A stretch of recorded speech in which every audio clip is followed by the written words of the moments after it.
This message comes from Noom, using psychology and biology to build personal meal plans to fit your lifestyle, taking into account dietary restrictions, medical issues, and other personal needs. Sign up for your trial today at Noom.com.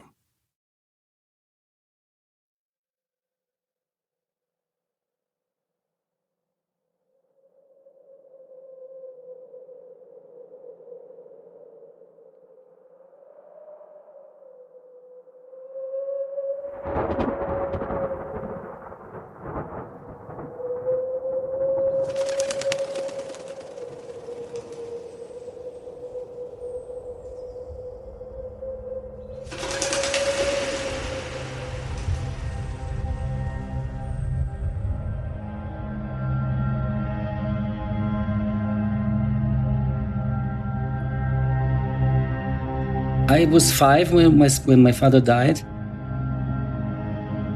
and for some months I didn't show any major symptoms of trauma.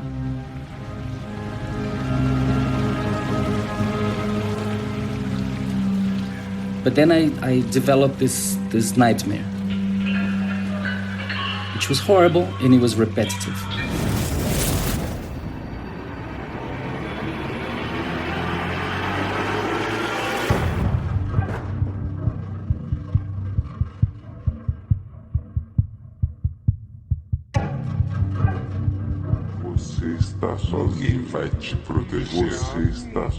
In this nightmare, I was completely hopeless.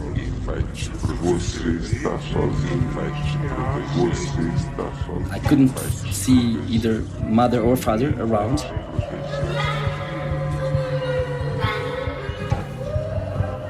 And the whole thing was quite scary, so much so that I told my mother that I didn't want to sleep at all. And this is when she realized I needed help.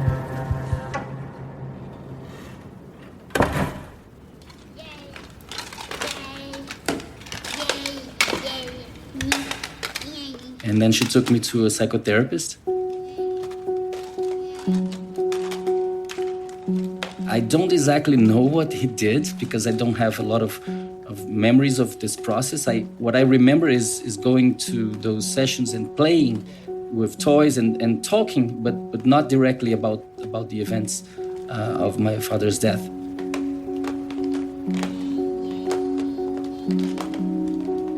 But then he very, very subtly, he led me to believe that I could change the course of the dream, that I could have some degree of autonomy, some degree of consciousness, and that I could change that dream script. And after that, the dream changed.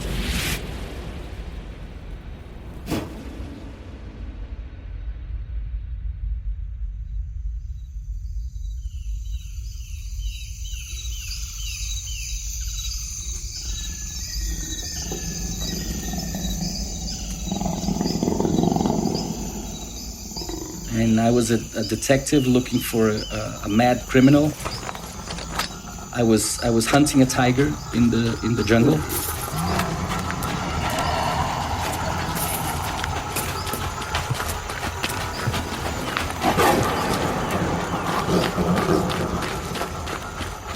And I also had a male friend, an adult friend.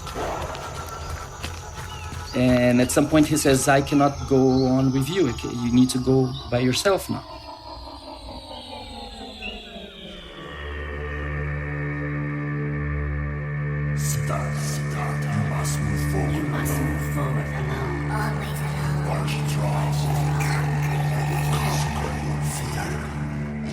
And then I accepted that, and I moved alone towards, finding that tiger. Then the tiger finds me,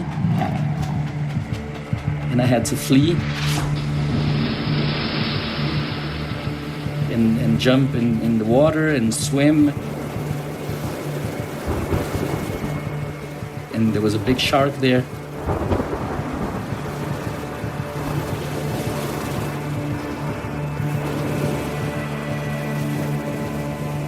In the end, I felt like I was going through an adventure and I was overcoming the fear. It was about overcoming the fear of going alone. And then after that third dream, these dreams ceased. They stopped.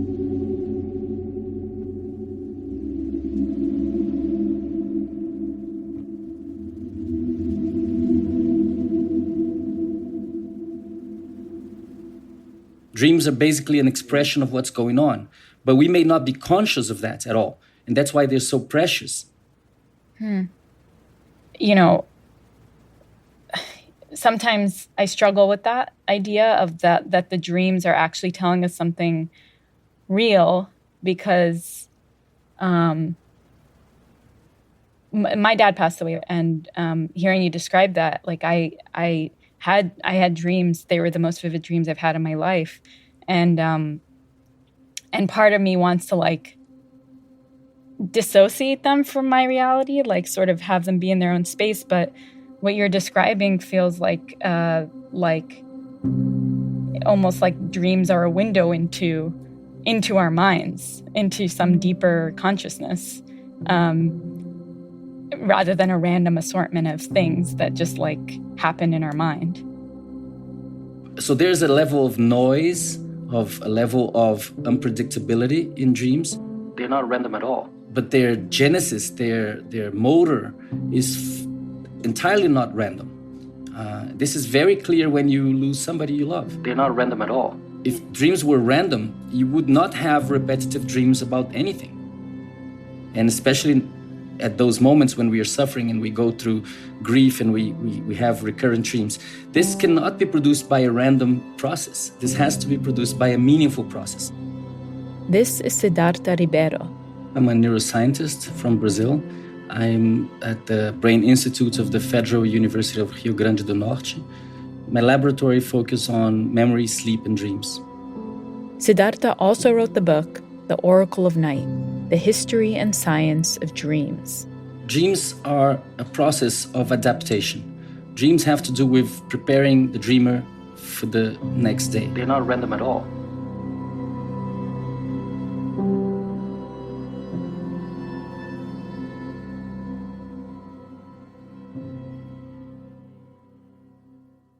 After my dad passed and he began showing up in my dreams, I found myself thinking back to a conversation we'd had a few years earlier. It's the only time I can remember my dad explicitly talking about dreams. It all started when my mom mentioned that a mysterious thing had happened to a friend of hers. She dreamed about a loved one right at the moment that loved one died. My mom believed God was sending her friend a message in that dream. But my dad kind of chuckled and said, dreams don't work like that. He was a doctor who specialized in helping people with sleep issues, after all. If I'm being honest, he probably would have trolled me for making this episode. Bad dreams. It's probably sleep apnea, he would say. But there was no convincing my mom. She reminded him that she knew she'd have 2 daughters years before me and my sister came along because 2 cats with green eyes had come to her in a dream. We both have green eyes. For a long time, I wasn't sure who was right. I made the mistake of thinking it was an either-or. Dreams either meant nothing, or they were the key to unlocking everything. But now, when I see my dad in a dream, and he tells me he's proud of me, that I'm doing okay, well, I don't know what to make of that exactly. Is it God? Is it my mind trying to heal itself? Is it just a bad night's sleep? Is it all 3? These questions are probably not that much different than the ones you're asking. Fears about the chaos of the world make it into our dreams. We mourn those we've lost. We escape the confines of our waking minds. We find joy in absurdity. We escape into ourselves in our dreams. And for thousands of years, dreams have helped humans find meaning. They've inspired creativity, pushed people towards innovation, and even sparked conflict. They're not random at all. History can seem big and imposing, but it's always intensely personal. It's all of our individual experiences that add up to historical events. And we've been exploring the personal and how it's changed history. From the politics of smell to the history of love, one man's quest to end aging, and now the content of our dreams. I'm Rand Abdel Fattah. I'm Ramteen Arablouei. And on this episode of Throughline from NPR, we're taking a journey through the history of dreams.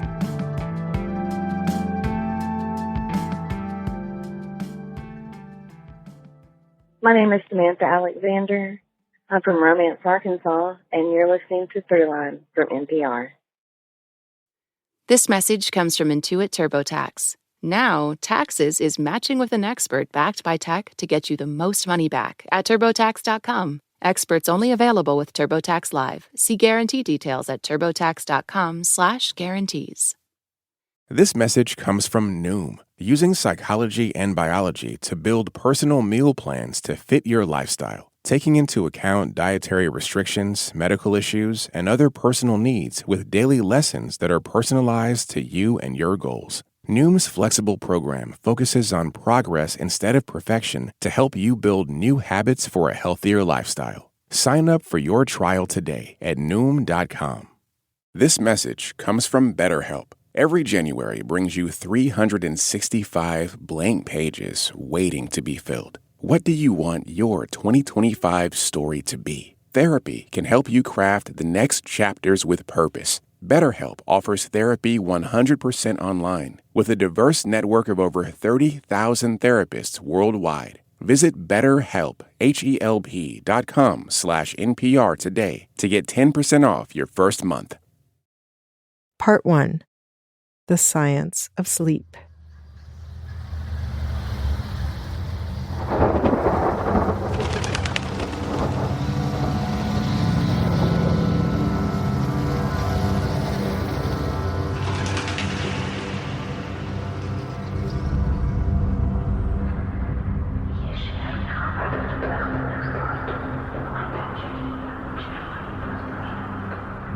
Dreams are a process of adaptation.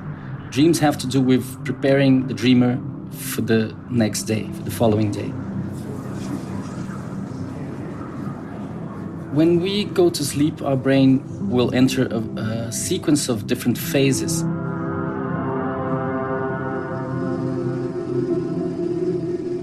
Phase 1. The brain slows down. The body relaxes. Muscles twitch. Which will be characterized by very different brain waves and very different chemicals released in the brain. Phase 2. Body temperature drops. Bursts of brain activity happen in waves. Your eyes stop moving. Your muscles relax. Everything slows down. And then, about 90 minutes after you fall asleep, rapid eye movements start. You enter your first cycle of REM sleep.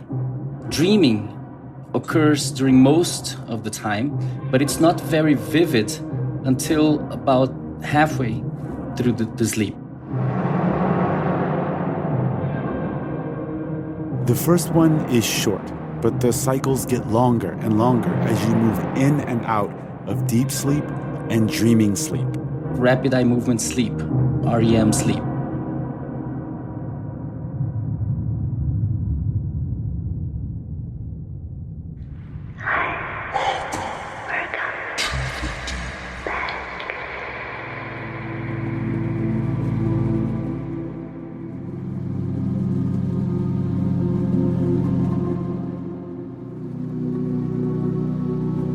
REM sleep is characterized by very, very strong activation of neurons in the cerebral cortex.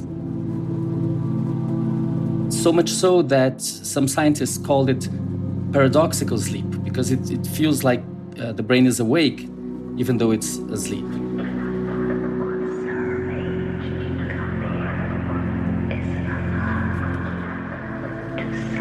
But neurochemically, things are not the same as during waking. So some neurotransmitters, such as norepinephrine and serotonin, are not released at all during REM sleep. And this will cause the reactivation of memories that occurs during REM sleep to be much more free. Memories tend to associate in quite unpredictable manners. Also, during REM sleep, the prefrontal regions of the brain are not activated.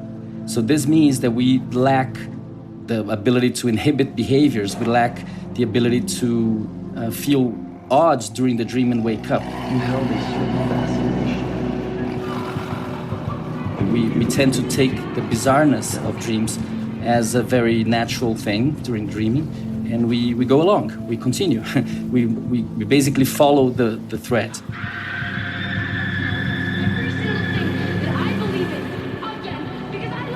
And this is quite different. If things like that happen during waking, we would pause and say, oh, this is wrong, there's something here that doesn't fit. But we often don't get this feeling during dreaming.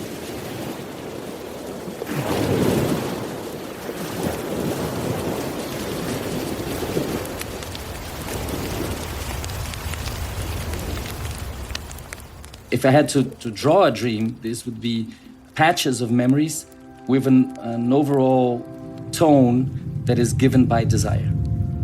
They're in black and white. And every time I turned around, all of them had their masks on. And we were having races down like flights of stairs in the You'd building see that I worked with. And we were having memories being reactivated, guided by desires and fears.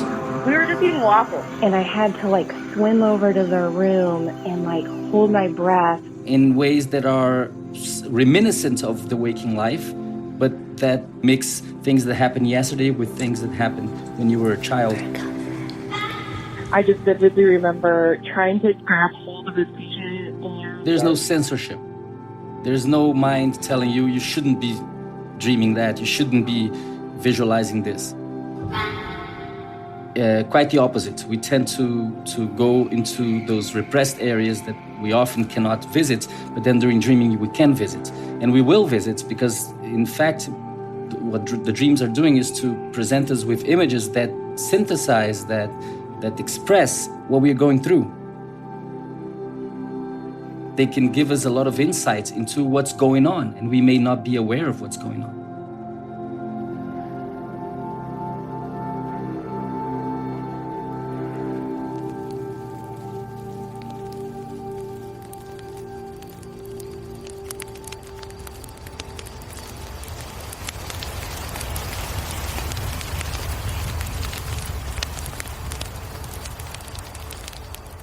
Dreams are the source of new ideas, and they have been the source of new ideas from the very beginning.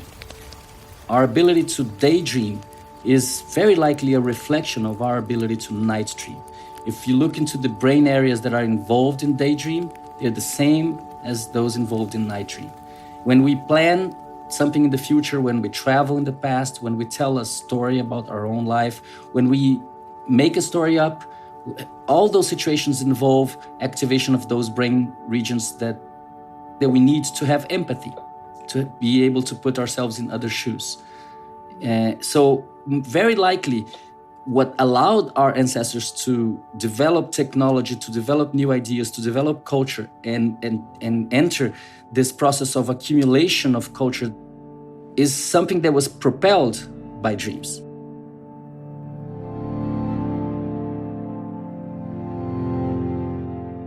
Zora Neale Hurston, the celebrated early 20th century novelist, wrote a sentence that has always stuck with me. The dream is the truth. These 5 words express a grand idea that our dreams can reveal truths to us that we cannot access when we're awake. It's a place where we're completely free from the confines of our self-awareness. And when we try to make sense of our dreams, we can find meaning in our own thoughts and desires. According to Siddhartha Ribeiro, for thousands of years, we humans have made art, technology, and imagined new futures inspired by the dreams we experience almost every night. Coming up, we meet our ancestors in a cave of forgotten dreams.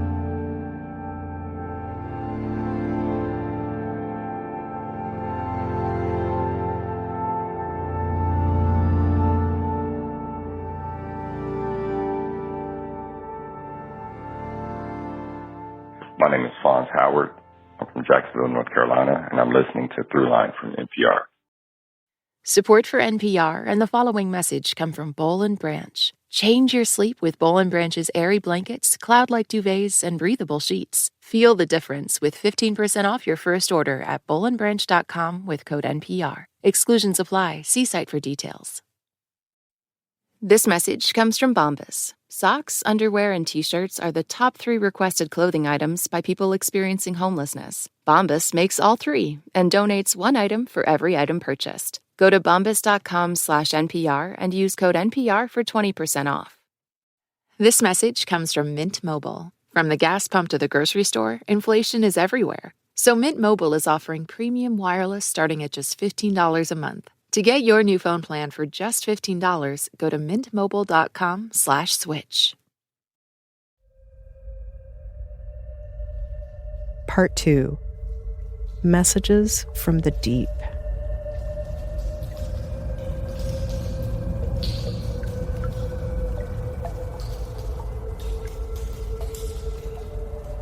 In December 1994, 3 explorers were making their way through a big, complex set of caves in southern France. They walked through vast chambers, and as they got deeper into the caves, skulls and bones of bears littered the ground before them. Scratches surrounded them on the walls and the rocks. And then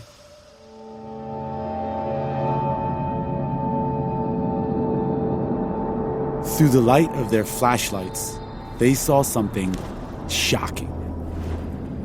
There were mysterious paintings on the walls depicting life in an ancient world.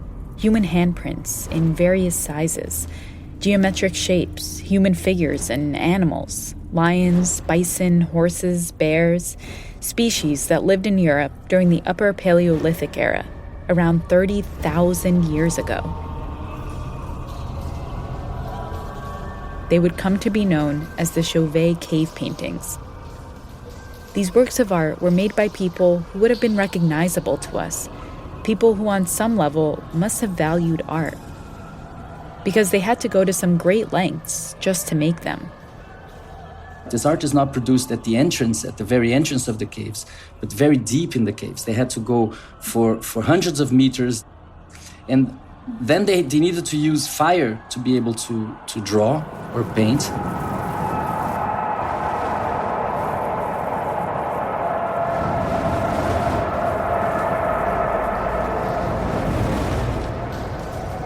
The paintings come in 2 colors, black and red. They run across the cave wall like some ancient message left behind for future people to discover. And here's what makes them even trippier. If you use a torch fire to illuminate the caves in just the right way, the paintings appear to be animated. For example, when you have like a bison, the bison has many legs. It doesn't have 4 legs. It has more legs. And this seems to be an attempt to produce the impression of motion.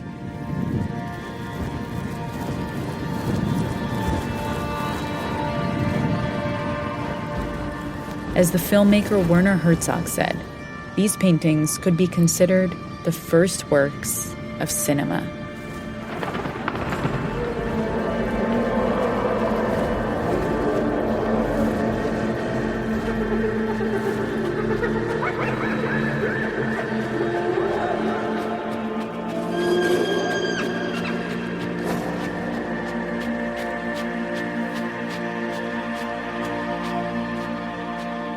They're those paintings that are not just beautiful and impressive, but they are also suggestive of magic, of mental imagery that had some purpose. That was the mixture of people and other animals. A human torso with a bison head, for example.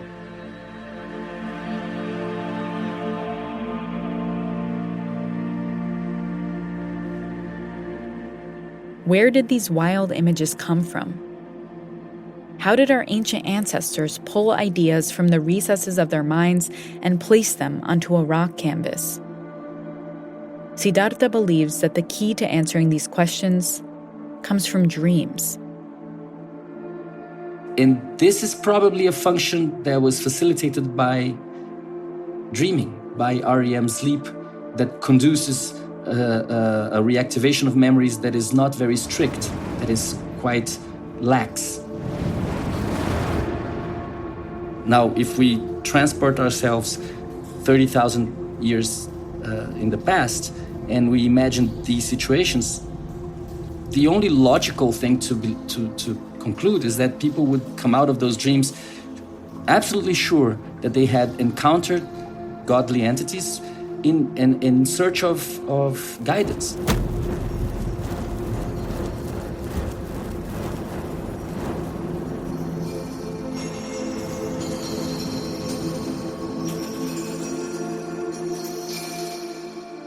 All right, so let's address the obvious question.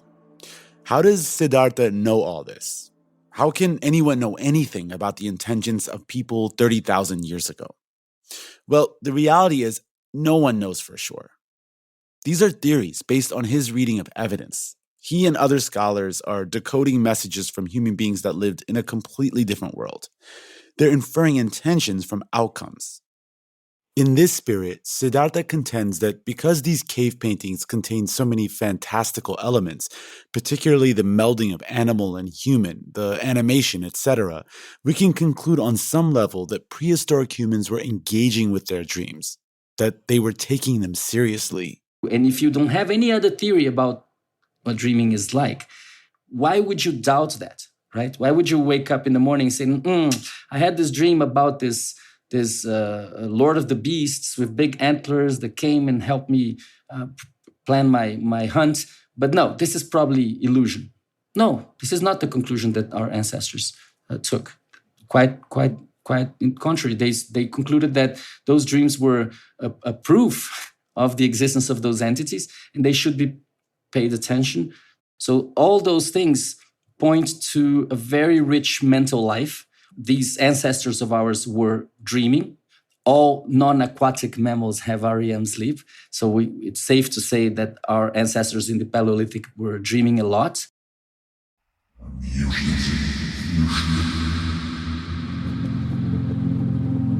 In the dream... Let's suppose that you were able every night to dream any dream you wanted to dream. In the dream was my father. All that we see or see is but a dream within a dream. My recent dream was that I was hanging out with Mr. Rogers. I'm currently 30 weeks pregnant and had a recent dream that the skin on my belly was translucent. And I thanked him for being a stable part of my life growing up.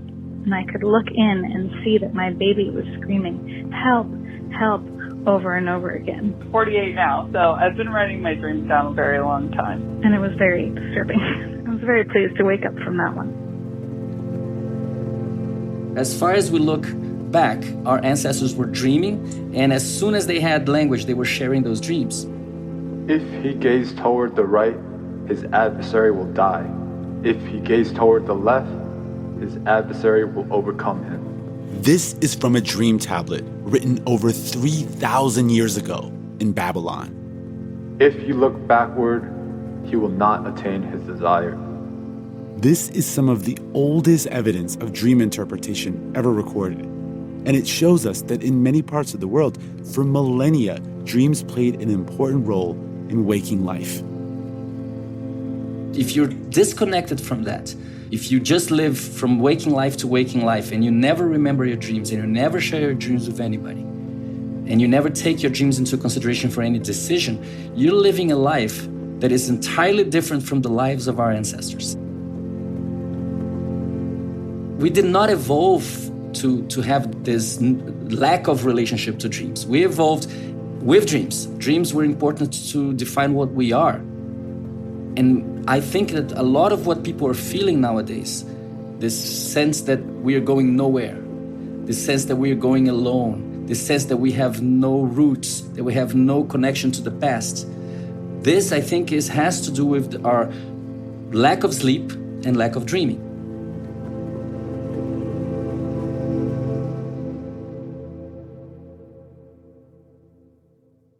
You know, it's interesting because you mentioned that dreams are a way to, on the one hand, from a positive perspective, they're a way to imagine our way out of a problem.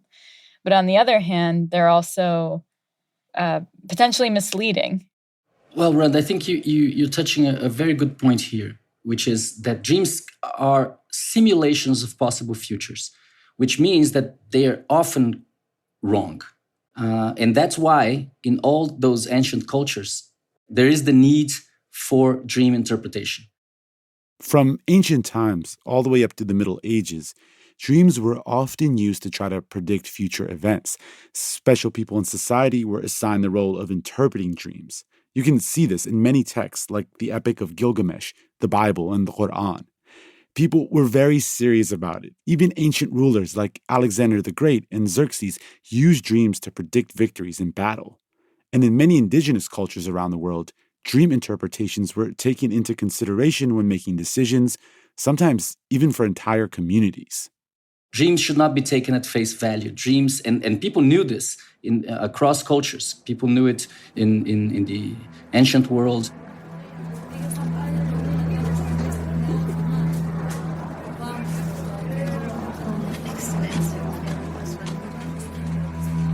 Now, dreams have been, of course, appropriated for political reasons many, many times. In the Roman Empire, it happened all the time.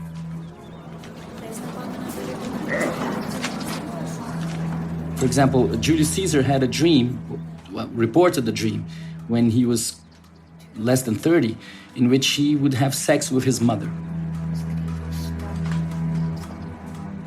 And this dream was used politically many, many years later when he crossed the Rubicon and invaded Rome and caused a civil war. This dream was used at this moment politically to say that he was that the dream was actually a good premonition because he was having intercourse with his mother, so he was taking control of the motherland.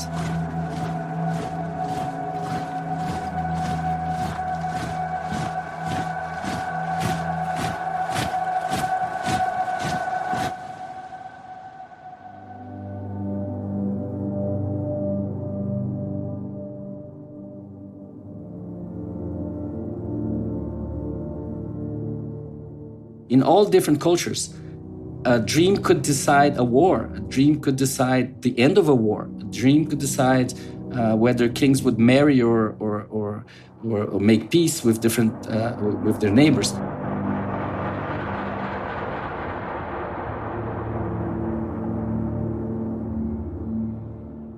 In a way, until the end of the Middle Ages, dreams were the only possible light into the future. It was noisy, it was metaphorical, it was imprecise, but was nevertheless some sort of insight into the future.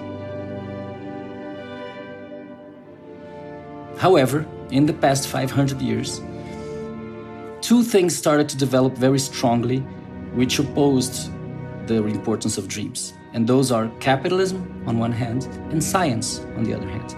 Capitalism and science have been developing hand to hand, together, intertwined, one feeding the other. And then after the development of proper science, and that I think is related to capitalism, the insight into the future became technical, scientific. With the advent of science and reason, the need for mysticism and finding meaning through dreams became less relevant. During the Enlightenment in Europe, dream interpretation began to be seen as mere superstition. Philosophers like René Descartes trivialized dreams.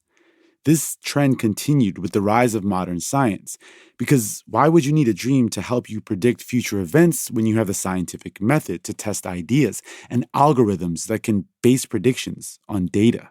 However, I think it was a mistake, and it is a mistake for us to replace one with the other, because the kind of insight we can get from dreams is very different from the insight we get from science.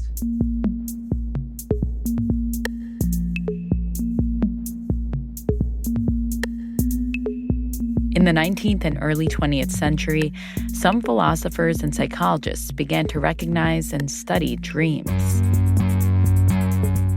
Coming up, the story of a scientist from Austria who sparked a movement with a radical idea about how dreams can help us understand mental illness.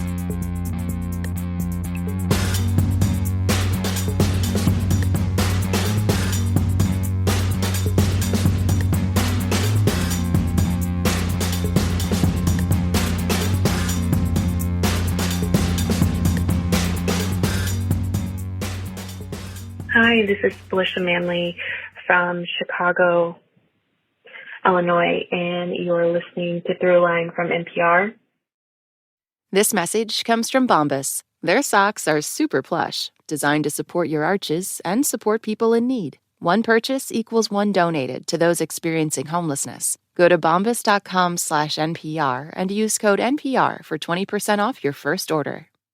This message comes from Carvana. Discover your car's worth with Carvana Value Tracker. Stay up to date when your car's value changes. Always know your car's worth with Carvana Value Tracker. Part 3. What dreams may come.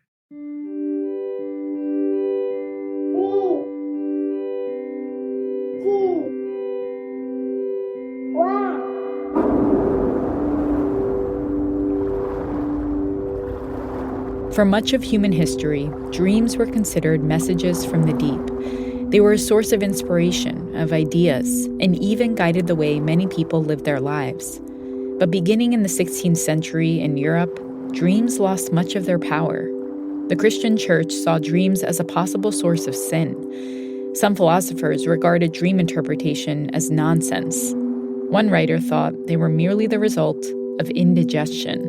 And by the 19th century, most scientists saw dreams as just something our bodies do while we sleep, nothing more than the wiring hidden inside the walls of a house.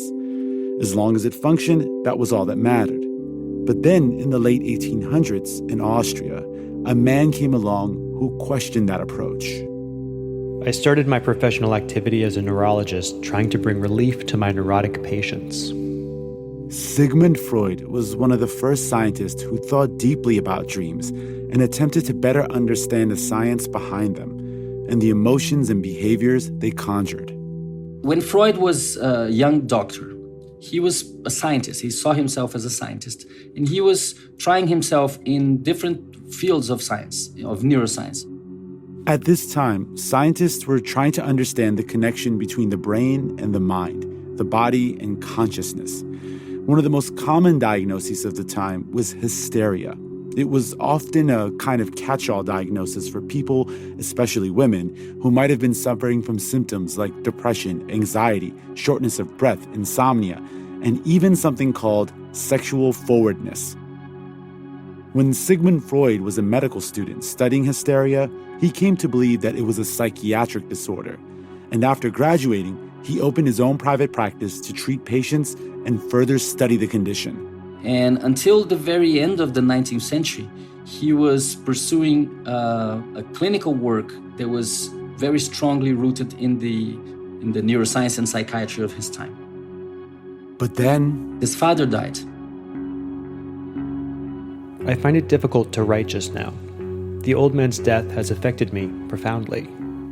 With his peculiar mixture of deep wisdom and fantastic lightheartedness, he had a significant effect on my life.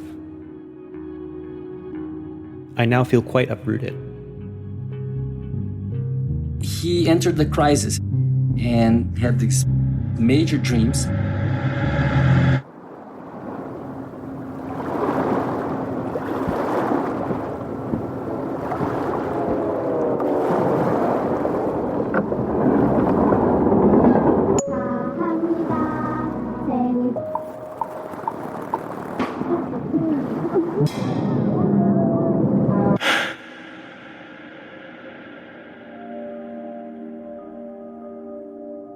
And this is when he undergoes the big change.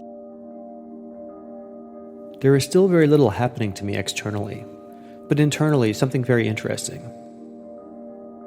For the last 4 days, my self-analysis has continued in dreams and has presented me with the most valuable elucidations and clues.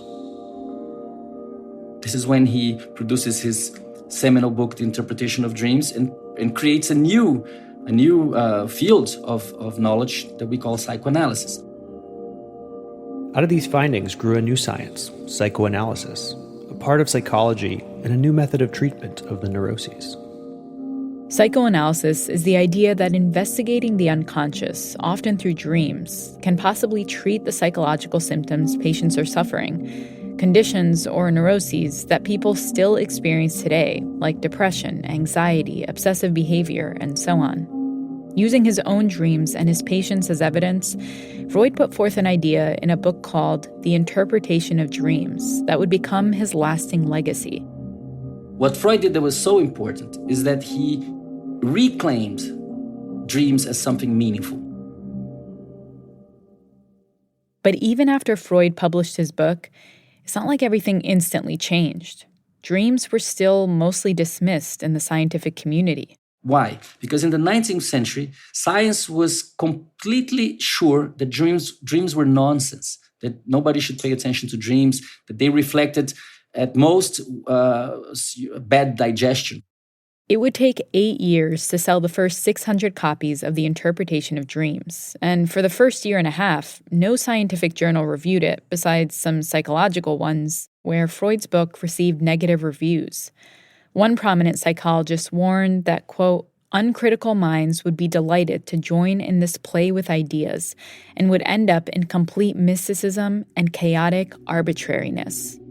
People did not believe in my facts and thought my theories unsavory.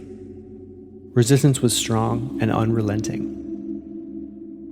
And the people that believed that dreams had a meaning were the superstitious people that were not educated, that were buying those manuals, that those Pulp Fiction manuals that give you a fixed relationship between dream symbols and specific meanings. Something that is very old that still exists today, right? And Freud was able to say that they were both wrong. What is common in all these dreams is obvious. They completely satisfy wishes excited during the day, which remain unrealized. They are simply and undisguisedly realizations of wishes. He would say, dreams have a meaning. They are related to people's lives. They are not something that can be dismissed, but they also cannot be predetermined. If you want to make sense of somebody's dream, you need to understand that person. You need to listen to that person. You need to share the context of that person. And this is what is done in psychoanalysis and in psychotherapy in general. So Freud was able to say, yes, dreams have a meaning, but this meaning is centered in the dreamer. This idea that people dream for a reason, that it's a way to cope with problems the conscious mind can't do while it's awake, was radical. That by reflecting on your dreams, you were confronting something deep inside of you that followed like a shadow you didn't know was there. Dreams are meaningful if we pay attention to them. So it's a relationship that we build, not just with ourselves, but with those mental creatures that inhabit ourselves. Our minds are filled with creatures that people that we met, people that are fictional, people that we met a long time ago and we imagine how they are now. So those creatures they evolve in our minds throughout our lives. That has been proposed 120 years ago by Sigmund Freud, and then Carl Jung said similar things. And science dismissed that for a long period of time. And one thing I do in my book, The Oracle of Night, is to defend the legacy of psychoanalysis and to show that, in fact, many of the things that were proposed about dreams at the turn of the 20th century ended up being corroborated, verified by science.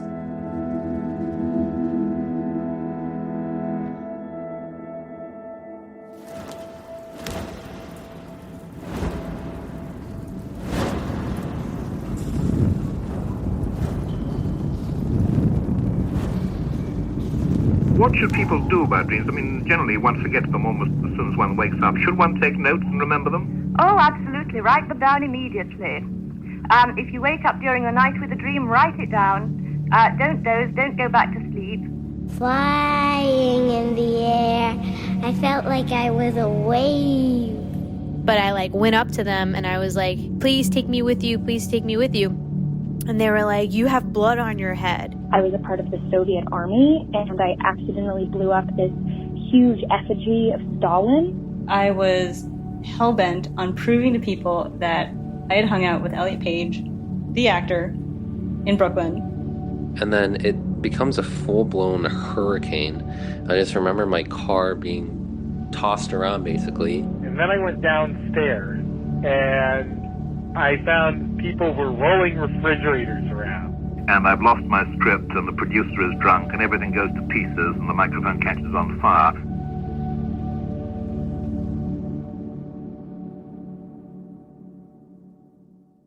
After Freud's death in 1939, it still took some time for his work on dreams to be taken as serious science.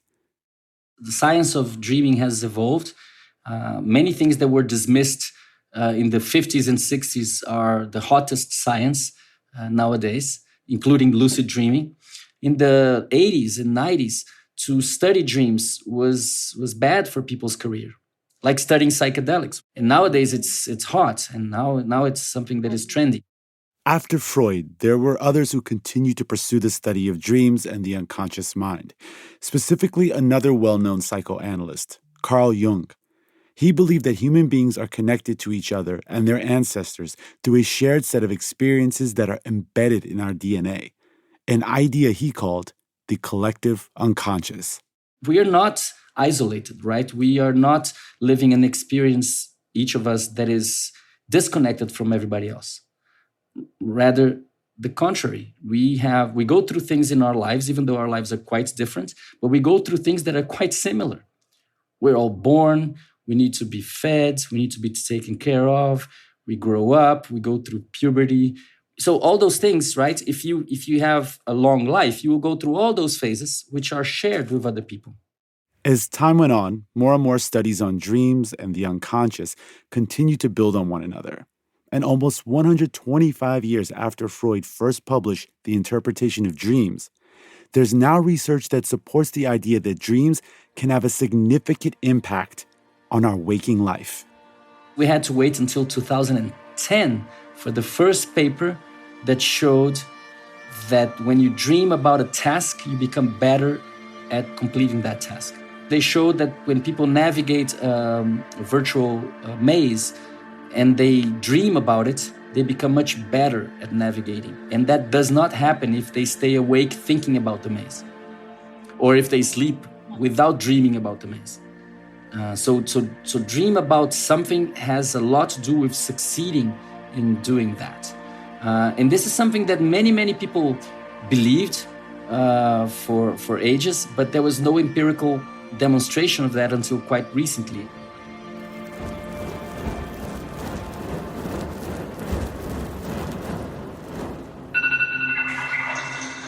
As all of this was playing out in the scientific world, the human experience was changing.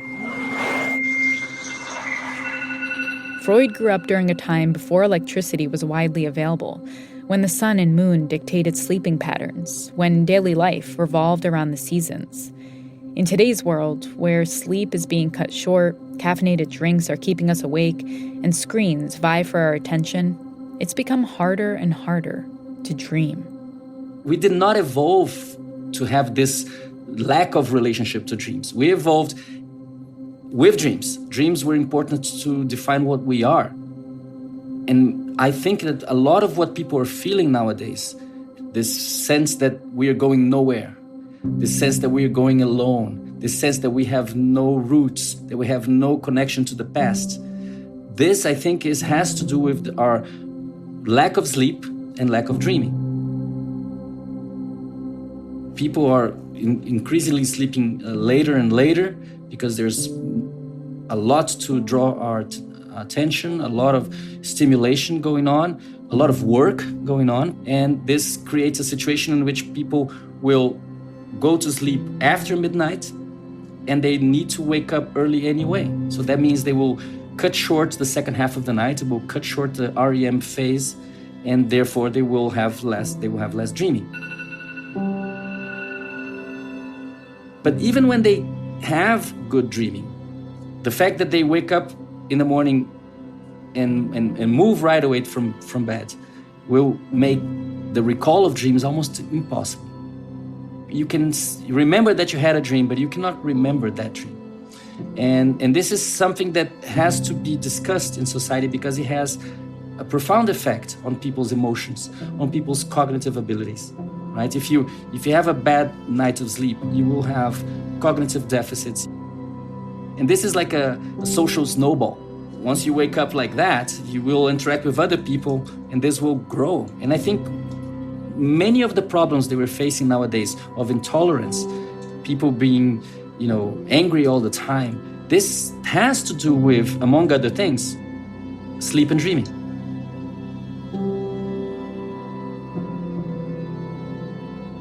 I really feel that we need to focus on what is important. And the way to do that is to go inwards, is to go towards our inner world, is to find meaning between the representation of ourselves and those mental creatures that we carry with us.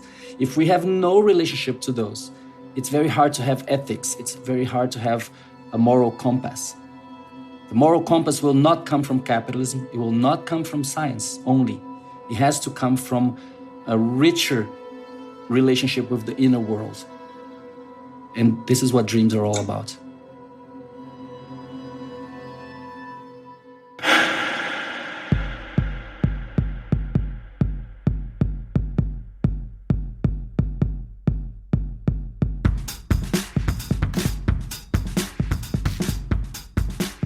That's it for this week's episode. I'm Ramtin Arablouei. I'm Rand Abdel Fattah, and you've been listening to Throughline from NPR. This episode was produced by me. And me, and Lawrence Wu. Lane Kaplan-Levinson. Julie Kane. Victor Ibeez. Yolanda Sangweni. Fact-checking for this episode was done by Kevin Vogel. Thanks also to Adriana Tapia for her production on this episode, Deb George for editing help, Tamar Charney, and Anya Grunman. Thank you to Casey Herman for his voiceover work. This episode was mixed by Andy Huther. Music for this episode was composed by Ramtin and his band, Drop Electric, which includes Naveed Marvi, Sho Fujiwara, Anya Mizani. Also, we want your voice on our show. Send us a voicemail at 872-588-8805 with your name, where you're from, and the line, "You're listening to Throughline from NPR," and we'll get you on the show. That's 872-588-8805. And finally, if you have an idea or like something you heard on the show, please write us at throughline@npr.org. Thanks for listening.